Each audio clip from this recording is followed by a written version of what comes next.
जय माता दी। आप देख रहे हैं धर्म शिक्षा। मित्रों, आज की इस वीडियो में हम चर्चा करने वाले हैं पौष मास 2024-25 की। 24-25 क्यों बोल रहा हूं? क्योंकि पौष मास का कुछ भाग 2024 में भी आएगा और कुछ भाग 2025 में भी आने वाला है। तो इसी की चर्चा करने वाले हैं। पौष मास कब से शुरू होगा और इसकी समाप्ति कब होगी और बीच में कौन कौन से व्रत त्योहार पड़ने वाले हैं। तो आप देखेंगे यहाँ पे मैंने ठाकुर प्रसाद पंचांग खोल रखा है। उत्तर भारत का बहुत ही प्रसिद्ध पंचांग कैलेंडर है। लगभग सभी घरों में आपको मिलेगा ही मिलेगा। इसमें व्रत त्योहार की जानकारी लगभग सटीकता से दी गई होती है। तो यहाँ पे मैंने इसी का सहायता लिया है। आइए जानते हैं पौष मास कब से आरंभ होगा। तो देखेंगे ऊपर ही लिखा हुआ यहाँ पे तारीख 16 से पौष मास आरंभ, अर्थात 16 दिसंबर से पौष मास आरंभ हो जाएगा। तो पहले दिसंबर की ही बात कर लेते हैं, फिर जनवरी के पेज पे चलेंगे। तारीख 16 का है, यहाँ देखिए तारीख 16 से पौष मास कृष्ण पक्ष की प्रतिपदा तिथि रहने वाली है। कोई भी माह का पहला पक्ष कृष्ण पक्ष होता है, तो पौष मास का जो कृष्ण पक्ष है वो 16 दिसंबर से आरंभ होगा, अर्थात 16 दिसंबर से पौष मास आरंभ हो जाएगा। पौष मास आधा कब संपन्न होगा? जब पौष मास के कृष्ण पक्ष की अमावस्या तिथि होगी। अमावस्या तिथि कब रहने वाली? 30 दिसंबर को। 30 दिसंबर को पौष मास आधा संपन्न हो जाएगा। उसके बाद से शुक्ल पक्ष आरंभ होगा। तो आइए 16 दिसंबर से जानते हैं कौन कौन से व्रत त्योहार पड़ने वाले हैं पौष मास में। तो 16 दिसंबर को सोमवार का दिन रहेगा। इस दिन धनु संक्रांति रहने वाली है और खरमास इस दिन से आरंभ हो जाएगा। सूर्य मास और चंद्र मास संयोग से अभी साथ साथ ही चल रहे हैं। सौर मास भी पौष मास इसी दिन से आरंभ होगा 16 दिसंबर से, और चंद्र मास भी पौष मास इसी दिन से आरंभ होगा 16 दिसंबर से। इस कारण आप देखें खरमास इस दिन से आरंभ हो जाएंगे और पूरे एक महीने तक सभी प्रकार के मांगलिक कार्य वर्जित रहने वाले हैं। 18 दिसंबर को बुधवार का दिन रहेगा। इस दिन संकष्टी गणेश चतुर्थी का व्रत रहने वाला है।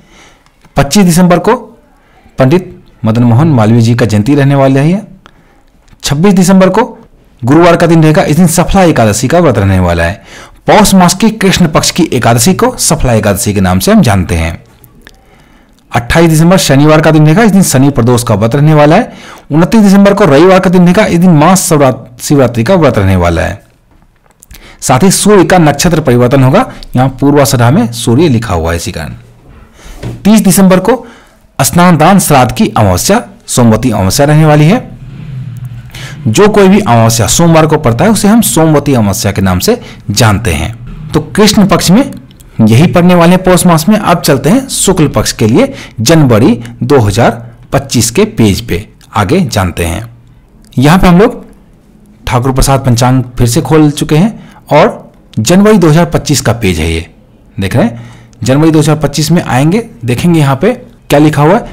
पौष मास शुक्ल पक्ष द्वितीया से माघ मास शुक्ल पक्ष द्वितीया तक रहने वाला है। जनवरी 2025 तारीख 14 से माघ मास प्रारंभ हो जाएगा, अर्थात 13 जनवरी तक पौष मास रहने वाला है।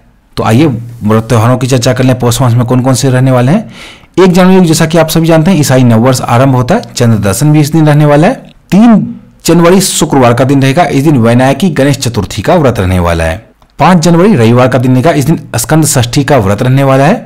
6 जनवरी सोमवार का दिन रहेगा। इस दिन गुरु गोविंद सिंह जी का जयंती रहने वाला है। 10 जनवरी शुक्रवार का दिन रहेगा। इस दिन पुत्रदा एकादशी का व्रत रहने वाला है सबके लिए। पुत्रदा एकादशी जो पौष मास की शुक्ल पक्ष की एकादशी होती है उसे कहते हैं। 11 जनवरी शनिवार का दिन रहेगा। इस दिन शनि प्रदोष व्रत रहने वाला है। साथ ही उत्तराषाढ़ नक्षत्र में सूर्य का प्रवेश होगा, यह भी आपको जानकारी दी गई है। 12 जनवरी रविवार का दिन रहेगा। इस दिन स्वामी विवेकानंद जी का जयंती रहने वाला है। 13 जनवरी सोमवार का दिन रहेगा। इस दिन स्नान दान व्रत की पूर्णिमा रहने वाली है। साथ ही लोहरी मनाया जाएगा इस दिन। तो ये संपूर्ण जानकारी थी पौष मास के बारे में। मिलते हैं इसी तरह की अन्य ज्ञानवर्धक वीडियो के साथ। तब तक आप देखते रहिए धर्म शिक्षा। जय माता दी।